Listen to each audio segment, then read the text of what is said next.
It was the 41st year of the 21st century when, right before the eyes of a tour group frozen in horror, a severed sheep head materialized out of nowhere under the dome of the Capitol, dropping with a thud onto the marble floor of the Rotunda. It was smoking, emitting a thick stench of burned wool and sulfur, and its glassy eyes looked directly at the apotheosis of Washington fresco. Security immediately cordoned off the halls, declaring a chemical threat, but surveillance cameras captured only a brief distortion of the air and the shadow of a huge cattail that appeared for a split second.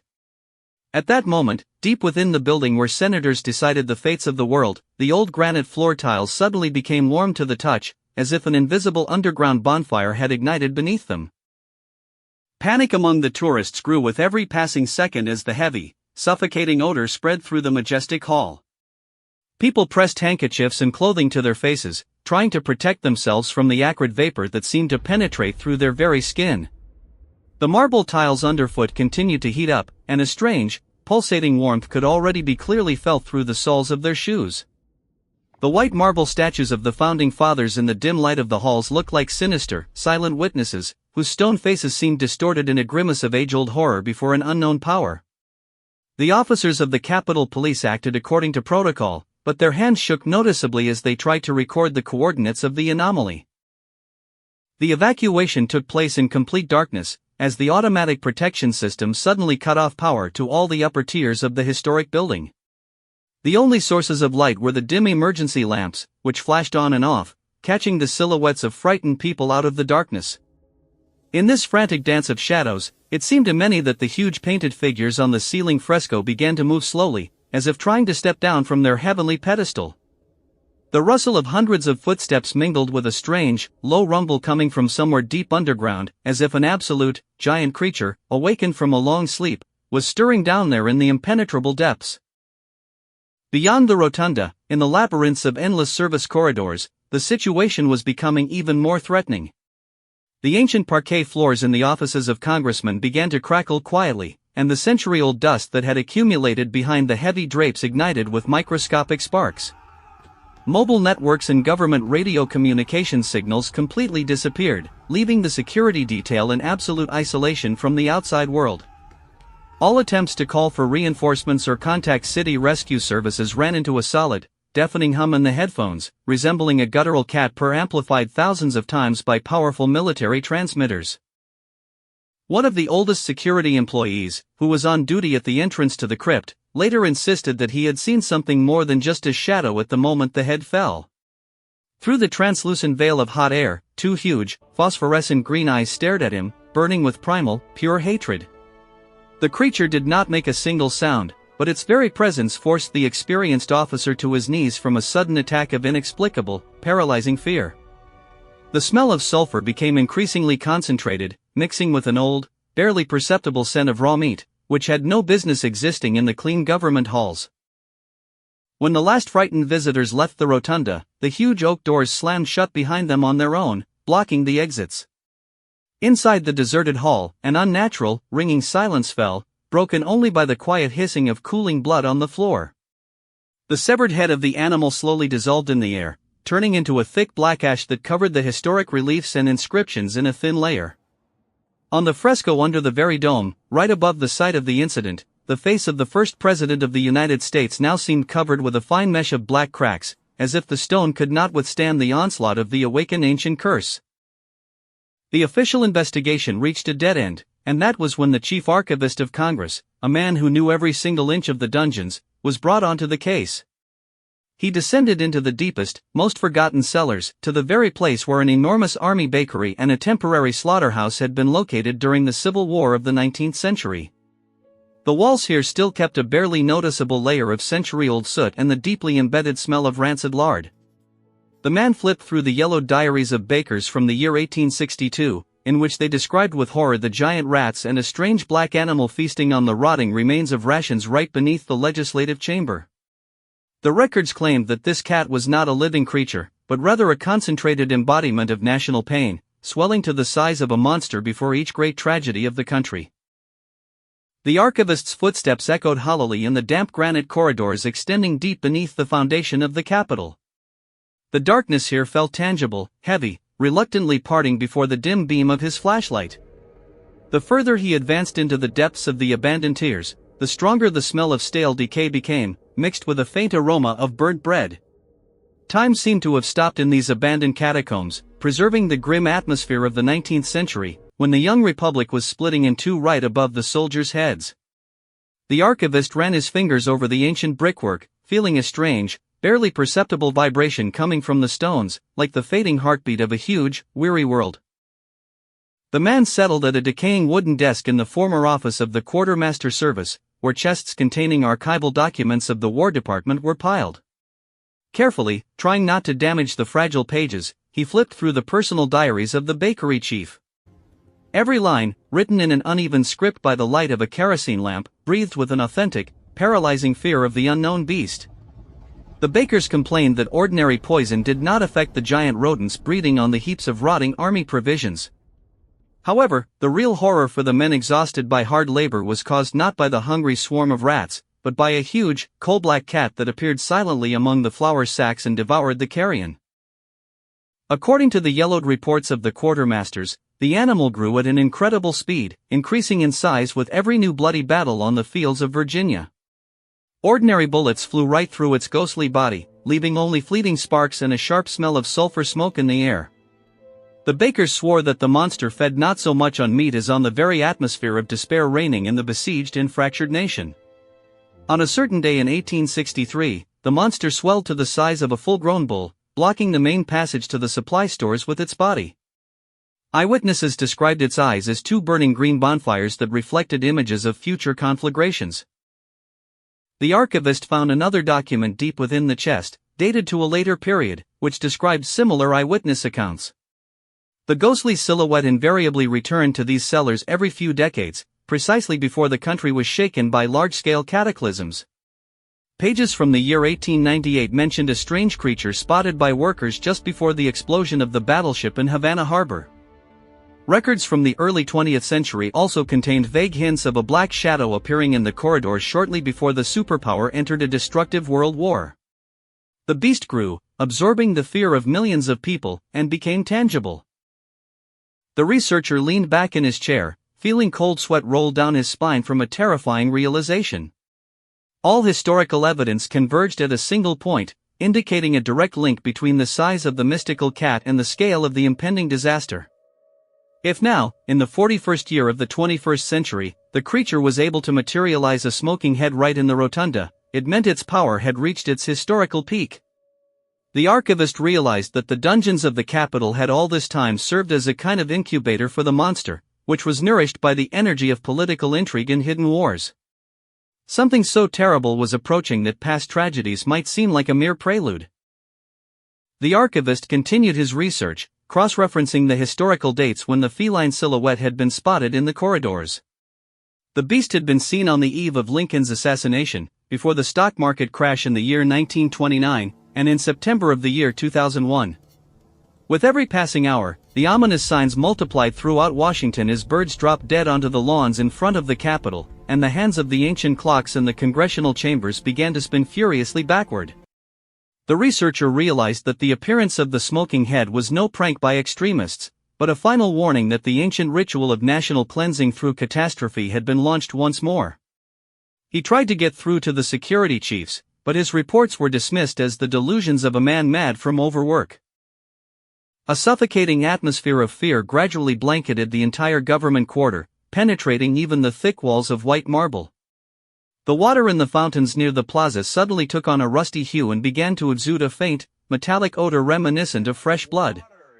Passers-by on the streets turned around in alarm at a low, vibrating rumble that echoed from somewhere near the dome, even though the sky above the city remained absolutely clear and cloudless. Flocks of black crows circled over the sprawling trees of the park, plunging from the branches and smashing against the opaque, mirrored windows of parked government vehicles, as if completely stripped of their natural instinct for orientation. Inside the Capitol building itself, the anomalous phenomena became increasingly obvious and terrifying for the skeleton technical crew. In the committee rooms, the ancient chandeliers of rock crystal began to chime quietly without any draft, swaying with a strictly uniform, mathematically precise amplitude. Electronic badges on the doors of high-ranking officials would either unlock on their own or jam tightly, flashing chaotic arrays of strange symbols on their small screens. Computer monitors in empty offices flickered with a dim, greenish light, momentarily revealing within lines of code the outline of a massive cat muzzle with its ears flattened against its head. The archivist sat for hours at his desk, surrounded by piles of old maps, archival reports, and the personal journals of former building caretakers. Every new coincidence of dates made his heart beat faster, confirming the most terrifying and insane theory of events. In the year 1865, literally 2 days before the fatal shot at Ford's Theater, a night watchman had recorded a huge black shadow gliding silently across the press gallery. The exact same blood-chilling descriptions of a giant feline silhouette appeared in reports a few days prior to the stock market crash and right before the horrific terrorist acts of the early 21st century. Realizing that time was running out by the hour, the researcher gathered all the copies of the documents and rushed to the main office of the Secret Security Service. He tried to explain to the duty officers that the city was on the precipice of a colossal disaster that would completely alter the course of world history. The man pointed to the charts of the creature's activity and demanded the immediate cancellation of all scheduled public events, the sealing of entrances, and the declaration of the highest state of national emergency. Those around him looked on with clear sympathy mixed with irritation, mistaking his bloodshot, sleep-deprived eyes and rambling speech for a severe mental breakdown. The security chief politely but firmly asked the archivist to leave the office, advising him to take an immediate leave of absence and consult a department doctor. None of the well-fed officials, secure in their safety, wished to read through the yellowed sheets of paper smelling of basement dampness and old gunpowder. Left entirely alone against the looming, invisible threat, the man returned to his office and bolted the heavy oak door. He understood that help would not be coming from anywhere, and the ancient occult mechanism, laid beneath this majestic white dome since the very founding of the state, had practically completed its sinister cycle. On the night before the president's scheduled address to the nation, the archivist secretly slipped into the crypt beneath the rotunda, determined to confront the harbinger of doom in person. The air in the underworld had become so thick and foul that breathing required immense effort, and the walls literally oozed a sticky, black moisture. Suddenly, at the far end of the corridor, two massive, phosphorescent green discs flared to life, and from the darkness coalesced a gargantuan, coal-black silhouette whose back pressed right against the vaulted ceiling. The monstrous black cat let out a soundless roar that caused blood to stream from the man's ears, and it began moving up the steps, dragging a suffocating wave of sulphurous smoke directly toward the legislative chambers.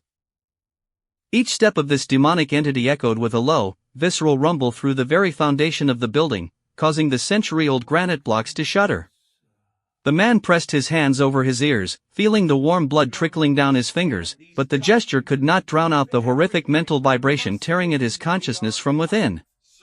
The beast moved with an unnatural, fluid grace, as if its body were composed not of flesh, but of swirling storm cloud smoke and concentrated human rage. Passing by the ancient vaults, the monster left scorched claw marks on the walls, from which an oily fluid with the sharp stench of an old slaughterhouse immediately began to seep. The archivist forced himself to his feet, overcoming the paralyzing terror and the waves of nausea from the suffocating sulfur vapors filling the corridor. He followed the retreating colossus at a safe distance, navigating by the brilliant green glow that the creature's immense eyes cast upon the ancient stonework. Wiring beneath the ceiling snapped with sharp pops, showering the darkness with clusters of sparks, while metal heating pipes bent and warped from the heat radiating from the feline silhouette. It seemed as though the very space of the dungeons was contracting and writhing under the weight of this age-old incarnation of grief and impending ruin. The monster pressed forward confidently toward the spiral staircases leading to the upper government tiers, bypassing secret security checkpoints that, for some reason, stood entirely vacant tonight. With growing bewilderment, the researcher noticed that the automated armored doors, usually secured with multiple electronic locks, were now flung wide open. Heaps of dropped security gear and radios hissing with white noise littered the corridor floors, but the personnel themselves were nowhere to be seen, as if the entire staff had simply vanished. The smell of sulfur grew increasingly concentrated, displacing the remaining oxygen and turning every breath the man took into pure torture. When the giant paws of the beast touched the first steps leading toward the session chamber, the smokescreen around it thickened into a black shroud. The archivist understood that if this entity crossed the threshold of the main hall during the live broadcast, the catastrophe would become irreversible and engulf the entire planet. He tried to scream to draw attention or voice his protest, but only a raspy, barely audible moan escaped his parched throat, scorched by the chemical smoke. The monster did not even turn its head at the sound, continuing its inescapable ascent toward the heart of American statehood. Ahead, at the very top of the staircase, the dim light of the ceremonial halls was already dawning, mingling with the billows of black fog rolling up from below.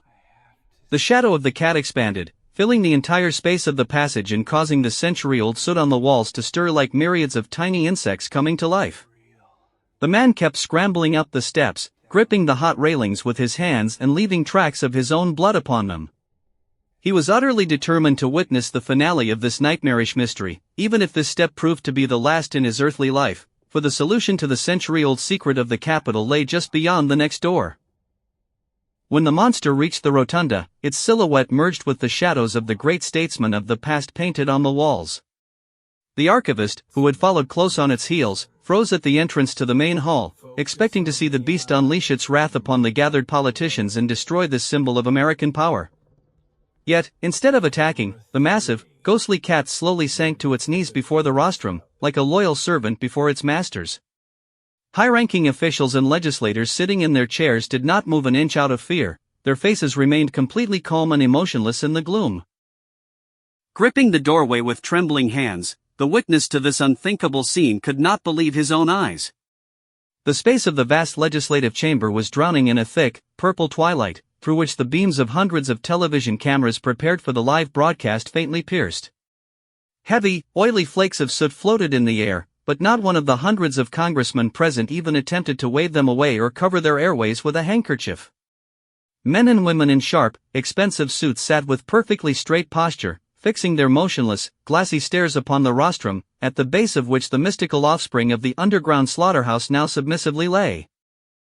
The colossal cat, which only a minute ago had seemed the very incarnation of primal chaos and destruction, now breathed quietly and rhythmically, stretched out across the carpet before the presidium. Its massive, smoky tail swayed measuredly, barely brushing the state flags that cost a fortune.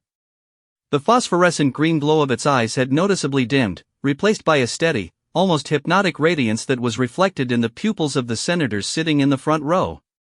On their pale faces, there was not a shadow of surprise, nor the slightest hint of the panic that would have gripped any normal person at the sight of a multi-ton monster. The archivist felt an icy lump of sickening, profound understanding rise in his throat. All his painstaking work with the archives, all the established chains of historical patterns and dates now appeared before him in a completely different, sinister light. The building he was accustomed to viewing as a bastion of democracy and a symbol of freedom was, in reality, a massive altar where this nightmare had been nurtured for centuries. The complete absence of security in the corridors and the flung-open armored doors now held a logic that made the researcher's knees buckle and caught the breath in his chest. The overseers and highest-ranking legislators, whose names thundered daily in the global news, looked not like victims caught off guard, but like participants in a carefully rehearsed, sacred rite. The heavy stench of sulfur, which had seemed unbearable in the dungeons, here mingled with expensive cologne and the scent of colonial tobacco, creating an unnatural, suffocating blend. Time in the hall seemed to slow its pace, turning every fleeting movement into an element of an ancient ritual hidden from the eyes of ordinary mortals behind white marble columns and majestic facades. The politicians continued to maintain an absolute silence, staring into the black cat fur, from which tiny violet sparks snapped from time to time. In their motionless postures, one read not resignation before imminent demise, but a cold, calculating anticipation of something grand and terrible. The archivist realized that the finale of this night would be nothing like what he had imagined in his worst nightmares. The monster was not going to destroy the Capitol, it had come home to its true creators to receive from them new instructions and a new portion of human fear for the impending reshaping of the world. Instead of panic, an ominous, solemn silence fell over the hall as all the senators present rose from their seats in perfect unison. With chilling horror, the archivist realized that the cat was not a harbinger of doom coming from the outside, it was their own creation, a mental weapon, and the pet of this very elite. The president approached the gigantic black beast, gently ran his hand through its smoking fur, and pointed his finger at the world map hanging on the wall.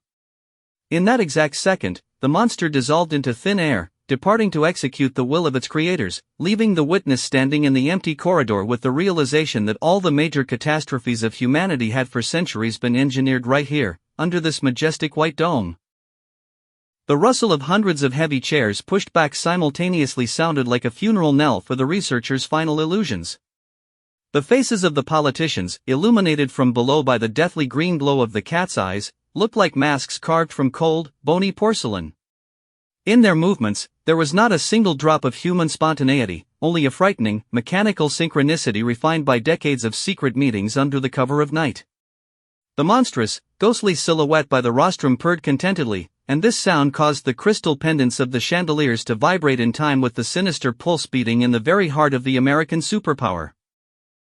The head of state advanced with the absolute confidence of a master whose power extends far beyond the boundaries of the visible physical world. When his fingers sank into the thick flesh of the monster, which smelled of burnt wool and gunpowder soot, the beast closed its eyes contentedly, like an ordinary domestic pet receiving long-awaited approval. The black smoke swirling around the paws of the colossal cat began to obediently draw back into its body, exposing a dense, anthracite hide covered in ancient occult signs. The archivist had already seen these symbols on the yellowed blueprints of the building's foundations, dating all the way back to the end of the 18th century. The gesture of the leader of the nation, pointing to the massive world map, was brief and ruthless, like the stroke of a pen signing a death warrant for entire continents. In that same second, the giant creature arched its back, turning into a swift, coal-black vortex that rushed upward with a muffled hiss, passing through the massive ceiling straight to the top of the dome. The smell of sulfur vanished instantly, replaced by a freezing draft that rushed into the hall from the ventilation shafts of the dungeon. The political elite, just as silently and synchronously, sank back into their leather chairs, resuming their former detached postures before the lenses of the deactivated television cameras. The archivist remained standing in the gloom of the doorway, feeling the abyss of an age-old deception finally open beneath his feet. The great upheavals of the past that had claimed millions of lives, the stock market crashes, the suffocating crises, and the bloody wars now possessed their true, single director. All this time, the nation had mourned the victims of cataclysms, completely unaware that their scale and dates were painstakingly calculated in these quiet offices, while the ghostly monster merely obediently executed orders. The realization of this monstrous truth burned the man's mind harsher than any chemical smoke, stripping him of his peace forever. He slowly turned and walked back along the endless, empty corridor, where the echo of his own footsteps seemed like a mockery of human civilization. The white marble walls, which for centuries had kept the traces of soot from the fires of the Civil War, no longer looked like a monument to a great history. They were merely the facade of a gigantic, foul slaughterhouse where, under the dome of the Rotunda, the fates of humanity were decided, turned into a bargaining chip to feed an invisible monster. The archivist walked forward, knowing that the world outside these walls was doomed to a new catastrophe, the scenario for which had just been approved in absolute silence.